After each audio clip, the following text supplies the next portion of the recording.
Penguin Random House Audio presents The Shadow Revolution, Crown and Key Trilogy by Clay Griffith and Susan Griffith. Read for you by Nicholas Guy Smith. Chapter 1. A bold moon hung over the dark London cityscape. A shroud of fog obscured the ever-present grime as yellow smudges of gas lamps created black silhouettes of the skyline. London showed its hidden nature only at night. People moved like wraiths, appearing out of nowhere, shades made suddenly solid. The misty moonlight gave the city an otherworldly aspect in which Simon Archer revelled. He nodded amiably to passers-by, but his senses were tuned to the indistinguishable world around him, listening, feeling for a shred of anything out of place. "Do you know where you're going, Simon?" Nick Barker grumbled. "We do have important business we could see to, or we could head to the pub for a pint." Simon twirled a gold key on a chain attached to his waistcoat. "You didn't have to come." "Of course I did. What kind of a friend and mentor would I be if I went drinking without you?" "What kind indeed?" Her note sounded urgent, but don't worry. We won't be away from the hunt for long. Simon then intoned in a stage profundo. "Something hungry moves in the shadows of our fair city.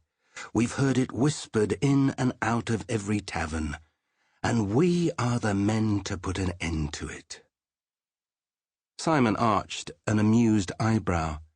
His dark hair, just slightly longer than was permissible in polite society, fell rakishly over his high forehead, but did not cover his piercing green eyes. Sideburns slipped down to just above his jawline toward the curve of his lips, giving him a permanent, sardonic expression. He wore simple tweed trousers with a somewhat threadbare coat, not his normal attire, but one that would allow him to blend in among the locals of St. Giles's parish. Even so, he looked more fashionable than the shorter, stockier man walking beside him. "So, who's this old friend of yours we're meeting?"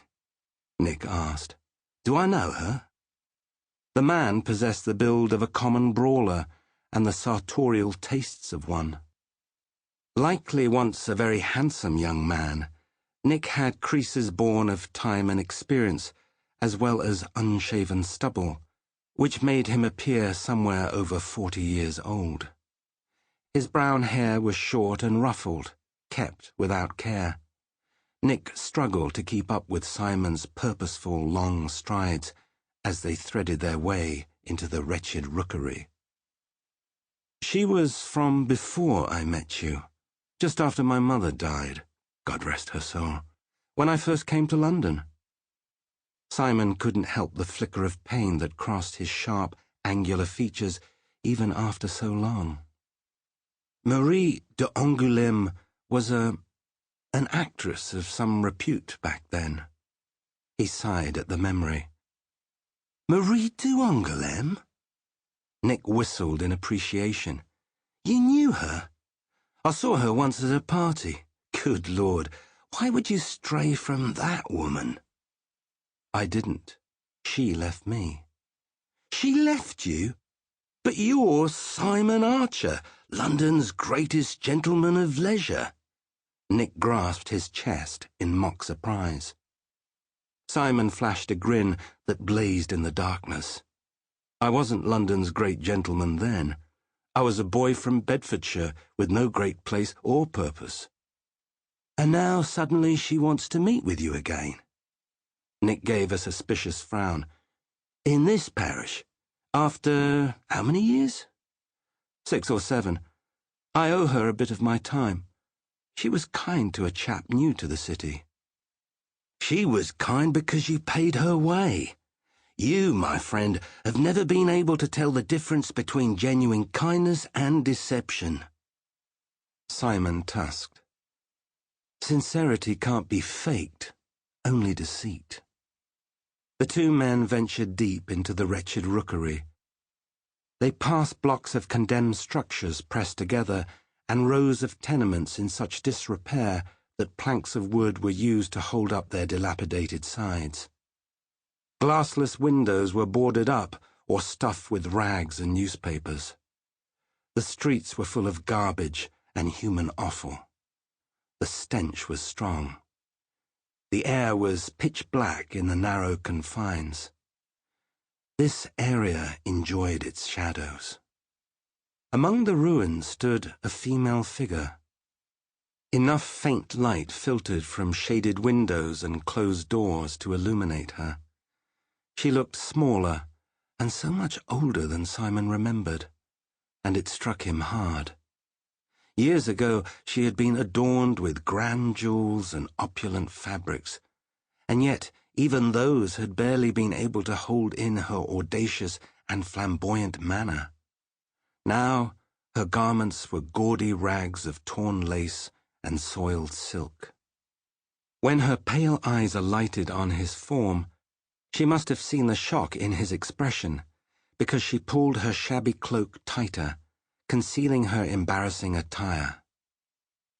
"Beatrice." Simon smiled at her. A frail laugh slipped from garishly painted lips. "You remembered?" "Of course." "You're the only man who ever called me by my real name." Despite her gratitude, she glanced nervously at the darkness surrounding them. Simon laid a gentle kiss on her pock-marked cheek, which had once been porcelain. He gestured to the man behind him. "May I introduce Nick Barker, a good friend? Nick, this is Marie d'Angoulême, Grand Duchess of the Theatre, Queen of the West End, and thief of my heart." Her features relaxed in friendly greeting, but there was unease in her eyes, the mark of a woman betrayed too often by sweet words and hasty promises. Her hand plucked at Simon's sleeve. It lingered on the material with practiced intent. "This doesn't seem your usual attire. Dressing for the neighborhood?" "You might say that." He studied the even more shabby condition of the former demi-mondaine. It seemed incredible, as if she were dressed for a part in a play. "What happened, Beatrice? How did you come to this? You had everything." "Yes, I did once," she said wistfully, regarding his tall frame.